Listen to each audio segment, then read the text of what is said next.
Hi everyone, and welcome to this episode of Signed by Love. Oh, I love it when you guys join me for these.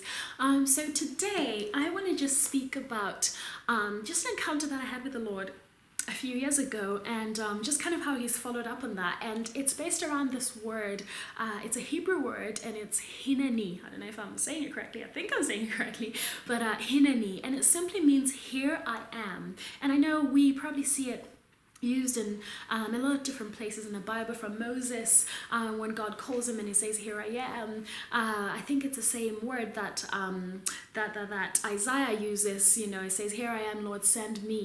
And there's different places, and even the Lord actually, he also says, you know, "Here I am. When you call to me, I will answer you, and I will show you great and mighty things that you don't know." And there are other places where it says, "And I will say to you, here I am, when you call to me." So it's such a beautiful word and a powerful word. But the first time that I ever heard that word, Hineni, was a couple of years ago. I was at a conference, and I just remember having this really powerful moment with the Lord where there was this worshiper who worships in Hebrew, and you know, she just began to sing this original song of hers called Hineni, and it just says, you know, "Here I am, God, here I am." And that word really just stuck out to me, you know, because it's a song that's talking about, "I will wait for you, I will wait for you, and I will say, here I am." And then she says, you know, at the end, "And you know, there you are," you know, because you know, she's talking about waiting for the Lord, and just that place of seeking his heart and wanting more of him, and just that place of the shade of his presence. And so, as you know, I was just in this moment, and she's singing the song, and she, you know, explained about the word and just the depth that it carries in the Bible. I remember just having this encounter with the Lord where he was really asking me to surrender everything. He was asking me for full and total surrender and trust in him. And he was using that word to say, you know, to say to me, kind of just drive the point home of, will you say, "Here I am"? Will you say, "God, I want to do your will. God, would you use me however you want to?" Just like Isaiah says, you know, "God, here I am, send me, send me." And so I want to encourage you guys today. God is actually looking for you to say, "Here I am." You know, God is looking for you. It says his eyes run to and fro the earth, looking for those he may strongly support, looking for those who are devoted to him. And he's saying, who on earth is willing to partner with me? Which ones of my sons and daughters are actually in a place where they're saying, "God, I'm going to throw out my plan, and you know, what I think is great to do, and how I think things should go, and what I think your plan for my life should be. And actually, God, I'm going to give you full trust, full surrender, and say, "God, whatever you want to do with me, whatever you want to do with me, however you want to use me, wherever you want to take me, I'm going to surrender." And I remember in that moment, as I began to say, "God, Hineni, Hineni, here I am, God, use me, use my life. Would you spend me like a coin, God, use me." And one thing that I pray is I say, "God, would you make me a spectacle in my generation? God, would you make me a spectacle in my generation? I want to be used for your glory. I want to see your power and your love flow through my life and begin to touch people's lives and transform people's lives and actually bring them closer to you, to know you more, to know the depths of your heart, to know intimacy with you,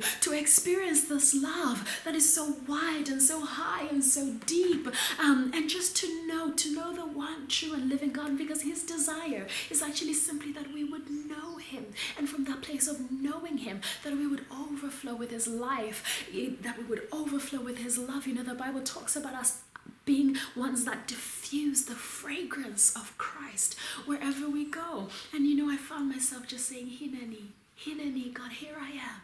Use me, God, use me, God. I want to be a surrendered one. I want to be a burning one, God. I want to be a surrendered one that walks in obedience, that walks in total surrender." Because you know what? When we walk in total surrender to love, we will be unstoppable. When we walk in total surrender to the one who loves us and knows us so well, and to the one who has such amazing and incredible plans for his children on the earth, for those who don't know him and those who know him already. He says, "You know what? If you surrender yourself to me, I'm going to use you to reach far and wide, and bring people to me, and help people to know how loved they are, and help people to know how valued they are, how precious they are, that they're made in my image, that they're ones that actually have a purpose, and I have a plan for their lives. And I have things that I want to do with them. I want to partner with them on earth to bring my kingdom, and for them to just to know what it is to actually live in intimacy, to live value, to live in a place of love. And as I said, Hineni, to God, as I said to God, here I am, as I said, God, I'll do whatever you say, I'll go wherever you tell me to. And I really began to, just intentionally in my heart, just really mean that, like, God, I'll do whatever you say, I'll go wherever you say. I heard him say, all I want is your undivided attention and your yes.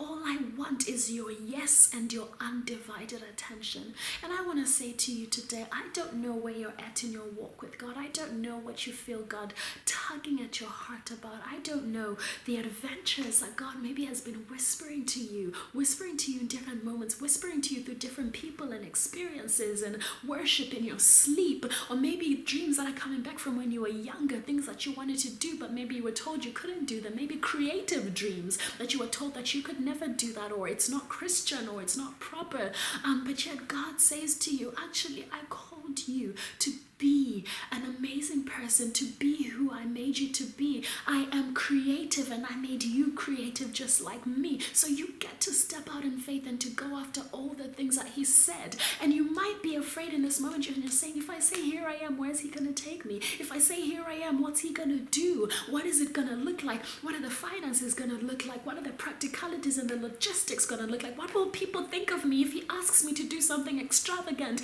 and uncomfortable and out of my comfort zone? But he says, hey, it's going to be okay. I'm with you. I love you. I'll never leave you or forsake you. But if you're going to give me your here I am, if you're going to respond to my desire for you by saying yes, all I need is your yes and your undivided attention, and I will take care of the rest.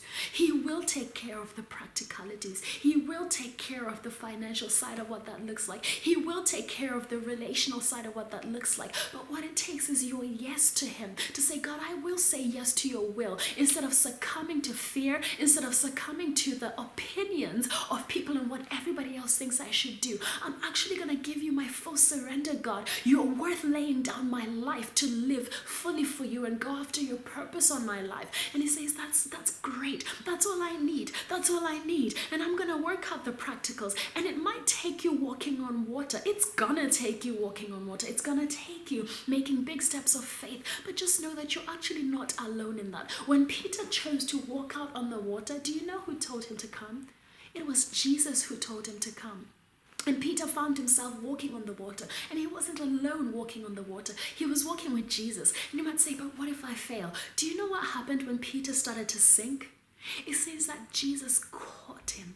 Immediately, Jesus was right there, and he caught Peter. He didn't let him sink. He didn't let him drown. And I want to say that God is so good, that whatever it looks like for you to step out and to say, God, Hineni, here I am. I'll go wherever you tell me. I'll do whatever you tell me. He says, thank you so much. I appreciate your heart of yes, your heart of surrender, your undivided attention that you are choosing to give me, to seek after my face. And he says, whatever happens, I'm going to be with you. I'm not going to leave you. And you know what? If you start sinking, it's okay. I'm gonna catch you, and it's gonna be all right. All things are going to work out for your good, because you are called according to my purposes, and you're the one that I love. And you know what? If we find ourselves walking through the valley of the shadow of death and things that are disappointing or painful, he's right there in the middle of those things. And it says that in the very midst of our weakness, his strength is made perfect.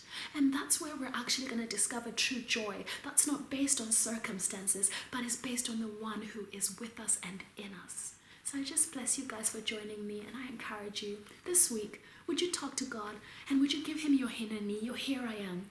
All he wants is your yes and your undivided attention, and he will take you to amazing places.